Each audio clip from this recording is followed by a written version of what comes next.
Good evening friends. मैं हूं मनवीर सिंह नेगी और मैं आपका स्वागत करता हूं नेगी इंग्लिश क्लासेस चैनल पर। एक बार फिर से आप सभी का स्वागत है। इससे पहले कि मैं आज की वीडियो शुरू करूं, मैं आपको ये बता देना चाहता हूं कि अगर आप इंग्लिश सीख रहे हैं और बिगिनर हैं तो आपको मेरी सारी वीडियोस देखनी होंगी ताकि आपका कंसेप्ट क्लियर हो जाए। और यदि आपने अभी तक नेगी इंग्लिश क्लासेस चैनल को सब्सक्राइब नहीं किया है तो आप सब्सक्राइब करें ताकि आपको नोटिफिकेशन मिलती रहे कि हम कौन सी वीडियो आपके लिए बनाने वाले हैं। इससे पहले की वीडियोस में हमने स्टेप बाय स्टेप सारे कंसेप्ट क्लियर किए हुए हैं। अगर आप उन वीडियोस को देखते हैं तो मुझे यकीन है कि आपका कंसेप्ट क्लियर हो जाएगा बेसिक से लेकर, और धीरे धीरे स्टेप बाय स्टेप हम आगे बढ़ने की कोशिश इन वीडियोस में करते हैं और आपको यकीनन बेनिफिट मिलेगा। जैसे कि हमने तमाम वीडियोस में कहा है कि जब हम इंग्लिश में बातचीत करना चाहते हैं और हम मेन वर्ब का यूज़ करना चाह रहे हैं तो तब हमें थोड़ी बहुत मुश्किल होती है कि हमें कौन सी फॉर्म यूज़ करनी है, क्योंकि ये हमारी नेटिव लैंग्वेज नहीं है और हम इसको रट के या थोड़ा बहुत समझ के बोलने की कोशिश करते हैं। लेकिन अगर हम इसका कंसेप्ट क्लियर कर देते हैं तो हमें इंग्लिश बोलने में बड़ी आसानी होगी। जैसे कोई मुख्य क्रिया है, जब हम उसका सेंटेंस में यूज़ करना चाहते हैं तो हमें उसकी फॉर्म्स को याद करना चाहिए। जैसे कि राइट का मतलब होता है लिखना, ये काम है। इसकी फर्स्ट फॉर्म है राइट मतलब लिखना। सेकंड फॉर्म जिसको हम पास्ट टेंस में यूज़ करते हैं, specially not in all sentences, लेकिन अफर्मेटिव में पास्ट टेंस में हम सिंपल पास्ट जिसको कहते हैं रोट मतलब लिखा, ये सेकंड फॉर्म है। और थर्ड फॉर्म है रिटन, जिसको हम परफेक्ट वाली फॉर्म कहते हैं। जब काम फिनिश हो जाए तब हम इस फॉर्म का यूज़ करते हैं, चाहे वो प्रेजेंट टेंस में हो, पास्ट टेंस में हो या फ्यूचर टेंस में हो। और जब काम कंटिन्यू में हो तब हम राइटिंग वाली फॉर्म यूज़ करते हैं, चाहे वो किसी भी टेंस में हो। अब आपको लर्न इस प्रकार से करना है कि राइट मतलब लिखना हो गया, रोट मतलब लिखा, और रिटन मतलब लिख लिया। अगर आप प्रेजेंट की बात कर रहे हैं तो लिख लिया है, पास्ट की बात कर रहे हैं तो लिख लिया था, और फ्यूचर की बात कर रहे हैं तो इसका मीनिंग होगा लिख लिया होगा। और कंटिन्यू वाली फॉर्म राइटिंग। अब आपको ये समझना है कि कभी कभी सेकेंड फॉर्म और थर्ड फॉर्म एक जैसी होती हैं, लेकिन सेकेंड फॉर्म हम पास्ट टेंस में यूज़ करते हैं और परफेक्ट वाली फॉर्म कभी भी अकेले नहीं आएगी। इसमें हैज़, हैव और हैड के साथ हम यूज़ करते हैं जब हमको ये शो करना हो कि एक्शन फिनिश हो गया है। तो आपको ये कंसेप्ट माइंड में रखना है। तो चलो आज की वीडियो शुरू करते हैं। आज की वीडियो है फ्यूचर के बारे में, और फ्यूचर के सारे टेंसेस को हम क्लियर करने वाले हैं विद एग्जाम्पल्स। तो आइए वीडियो शुरू करते हैं।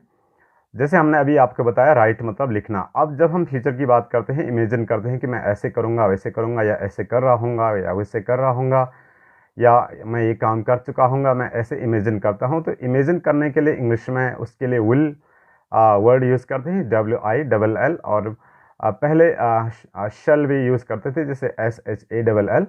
लेकिन उसकी थोड़ा बोलने में, कंसेप्ट में, सेंस में थोड़ा अंतर है। लेकिन अभी आपको विल की मदद से सीखना है कि जब हम इमेजिन करने बैठते हैं तो हमें विल वर्ड यूज़ करना ही है। जैसे अगर मैं कहता हूँ कि मैं कल जाऊँगा, तो मैं सोच रहा हूँ, तो इसके लिए मैं इंग्लिश में वर्ड विल यूज़ करूँगा। तो जैसे हमने पहले आपको बताया, सब्जेक्ट हैं I, we, you, they, he, she और इट। अब मेन वर्ब का हम यूज़ करेंगे फ्यूचर के सारे टेंसेस में। जैसे राइट मतलब हो गया लिखना। अब मुझे ये सोचना है कि मैं कल लिखूँगा समथिंग, मैं कुछ लिखूँगा। तो लिखूँगा मतलब अभी मैंने नहीं लिखा है, मैं लिखूँगा, आने वाले टाइम में लिखूँगा। तो लिखने वाला हूँ मैं, तो मैं यूज़ करूँगा आई, और मैं सोचने के लिए विल यूज़ करूँगा, आई विल। और मैं वो कौन सा काम करूँगा, राइट वाला। तो ऑफ कोर्स मेरे सेंटेंसेस इस प्रकार से बनेंगे कि आई विल राइट मतलब मैं लिखूँगा। अब इसी प्रकार से मुझे ड्रिल प्रैक्टिस करनी है कि मैं जाऊँगा, आई विल गो, मैं खाऊँगा, आई विल ईट। आप ऑब्जेक्ट भी ऐड कर सकते हैं, जैसे मैं क्या खाऊँगा, कहाँ जाऊँगा। जैसे I will go to the market, मैं लिखूँगा आई विल राइट, क्या लिखूँगा, अ लेटर। तो सेंटेंस हो जाएगा I will write a letter.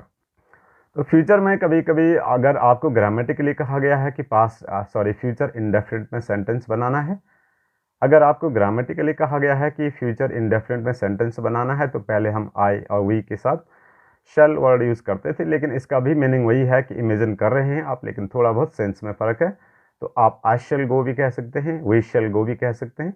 लेकिन आई विल गो का मतलब हो गया मैं जाऊँगा, I will eat, I will write, I will clean my room, I will go to the market, I will buy something. तो ये जो विल वर्ड है, ये शो कर रहा है कि मैं उस एक्शन को फ्यूचर में करूँगा। अब हम आते हैं कंटिन्यू में, उस एक्शन को दिखाते हैं कि कल मैं जब राइट कर रहा हूँ, यानी मैं ये कहना चाह रहा हूँ कि कल मैं लिख रहा हूँ इस टाइम पे, तो जब मैं राइट कर रहा हूँ तो कंटिन्यू में वो काम है तो ऑफकोर्स राइटिंग हो जाएगा। लेकिन अब मुझे शो कैसे करना है विदाउट ट्रांसलेशन किए हुए माइंड में, तो मैं ऐसे शो करूँगा कि जैसे आई विल बी का मतलब हो गया बनना या होना। तो आई विल बी, जैसे हम कहते हैं कि I will be a teacher, I will be a doctor, मैं एक डॉक्टर हूँगा या बनूँगा, या मैं टीचर बनूँगा। तो इसी प्रकार से मैं सोच रहा हूँ कि मैं उस काम को कर रहा हूँगा, मतलब राइटिंग कर रहा हूँगा, उसके बारे में मैं इमेजिन कर रहा हूँगा। तो मैं ऐसे बोलूँगा कि आई विल बी राइटिंग, मैं लिख रहा हूँगा। और इसी प्रकार से मुझे ड्रिल प्रैक्टिस करनी है कि मैं I will be going to the market, मैं कल मार्केट जा रहा हूँगा, या I will be telling something to you, मैं आपको कुछ बता रहा हूँगा इस टाइम पे।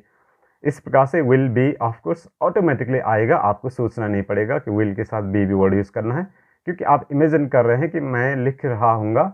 लिख रहा हूँगा मतलब राइटिंग कर रहा हूँगा, तो उसको मैं शो करूँगा। इंग्लिश में कैसे बोलूँगा कि I will be writing a letter, मैं एक लेटर लिख रहा हूँगा टुमारो एट दिस टाइम, जो भी है। अब आते हैं परफेक्ट वाले सेंस पे, जब वो काम फिनिश हो गया, मैं ऐसे मान के चल रहा हूँ, मुझे ये कहना कि मैं वो लेटर लिख चुका हूँगा। अब जैसे मैंने लेटर लिख लिया है, प्रेजेंट टेंस में मैं बात करता हूँ, तो मैं ऐसे कहता हूँ कि I have written a letter, मैंने लिख लिया है।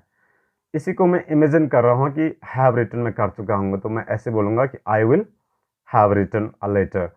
अब आपको लर्न नहीं करना पड़ेगा कि विल हैव के साथ थर्ड फॉर्म लगानी है, ऐसा नहीं, आपको इमेजिन करना है कि देखो जैसे मैंने लिख लिया है लेटर, प्रेजेंट टाइम में मैं कह रहा हूँ मैंने लिख लिया है, I have written a letter. तो मैं इसको फ्यूचर में भी सोच रहा हूँ कि मैं लेटर लिख चुका हूँगा, तो मैं सोच रहा हूँ, इमेजिन कर रहा हूँ, तो मैं आई विल कहूँगा।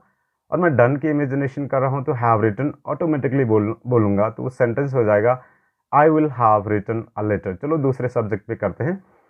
जैसे उन्होंने एक लेटर लिख लिया है, तो लिखने वाले हैं वे दे, और मैं कह रहा हूँ लिख लिया है, प्रेजेंट टाइम में बात कर रहा हूँ, तो they have written a letter, उन्होंने लिख लिया, हैव रिटन कर दिया है। उसी को मैं इमेजिन कर रहा हूँ कि कल इस टाइम पे मैं लेटर लिख चुका हूँगा, तो मैं ऐसे बोलूँगा कि I will have written a letter. Will have नहीं पढ़ना है, हैव रिटन के साथ पढ़ना है, इसका मतलब है वो एक्शन आप फिनिश मान रहे हैं।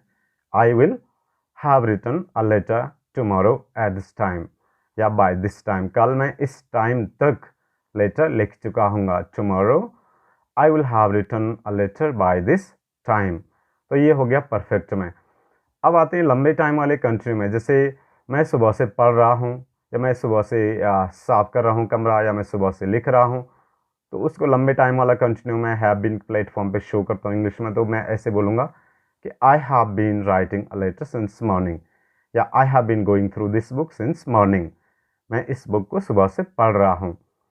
इसी के इमेजिन मैं कर रहा हूँ कि कल मैं इस बुक को सुबह से पढ़ रहा हूँगा। तो मैं इमेजिन कर रहा हूँ, तो मुझे कुछ वर्ड यूज़ नहीं करना, केवल विल शो करना कि आई विल, अब बाकी वही कह देना कि have been going through this book, I will have been going through this book tomorrow, कल मैं इस बुक को पढ़ रहा हूँगा। तो फिर से वही बात है कि जब भी हम किसी एक्शन वर्ड का जिक्र अपने कन्वर्सेशन में करते हैं, तो वो जो एक्शन वर्ड है, वो जो मेन वर्ब है, वो जो मुख्य क्रिया है, वो केवल 4 स्टेजेस में ही है। और वो 4 स्टेजेस में तब है जब हम एक्शन करने वाले को इम्पोर्टेंस देते हैं, जब हम अपने सेंटेंसेस एक्टिव वॉइस में बनाते हैं, तब उस मेन वर्ब का, उस मुख्य क्रिया का हम जो कंसेप्ट क्लियर करते हैं, वो केवल 4 स्टेजेस में है, वो केवल 4 स्टेजेस में ही है। एक बार फिर से रिपीट करते हैं कि जैसे मैं कल जाऊंगा, तो मैं कहूँगा आई विल, मैंने इमेजिन किया, और क्या करूँगा, गो काम करूँगा, तो आई विल गो, मैं जाऊँगा। अब मैं सोच रहा हूँ कि जा रहा हूँगा, तो जा रहा हूँगा मतलब मैं कैसे हूँगा कल, तो आई विल बी हो गया। अब मैं कह रहा हूँ कि गोइंग, जा रहा हूँगा, तो आई विल बी गोइंग, मैं जा रहा हूँगा। और अब मैं सोच रहा हूँ कि मैं कल इस टाइम तक पहुँच चुका हूँगा, चला गया हूँगा, तो I will have gone. Have gone automatically आएगा, because you are thinking of that action as it has been completed, आप उसको मान रहे हैं कि वो एक्शन कंप्लीट हो चुका है, तो इसलिए आप केवल और केवल विल वर्ड यूज़ करें, और बाकी का सारा जैसे आप प्रेजेंट टाइम में बना रहे थे। अब जैसे कहना है कि मैं कल दिन भर खेल रहा हूँगा, तो खेल रहा हूँगा, ऑफ कोर्स प्लेइंग आएगा, लेकिन खेल रहा हूँगा लंबे टाइम पे तो हैव बीन प्लेइंग मैं कहता हूँ प्रेजेंट टाइम में। अब उसको मैं इमेजिन कर रहा हूँ तो मैं ऐसे कहूँगा कि I will have been playing. I will say आपने इमेजिन करना शुरू कर दिया और बाकी आप शो कर रहे हैं कि हैव बीन प्लेइंग कर रहा हूँगा। तो मुझे लगता है कि आज की वीडियो में इतना ही काफ़ी है, क्योंकि वीडियो लंबी हो रही है। अगर आपको मेरी सारी वीडियोस अच्छी लगती हैं तो आप इन्हें लाइक करें, शेयर करें, कमेंट करें, और अगर अभी तक आपने नेगी इंग्लिश क्लास चैनल को सब्सक्राइब नहीं किया तो आप चैनल को सब्सक्राइब करना भी ना भूलें और बेल आइकन को भी प्रेस करना ना भूलें, ताकि मेरी वीडियोस की नोटिफिकेशन आपको मिलती रही। तो आज की वीडियो में इतना ही। Till then, thank you very much, have a good day.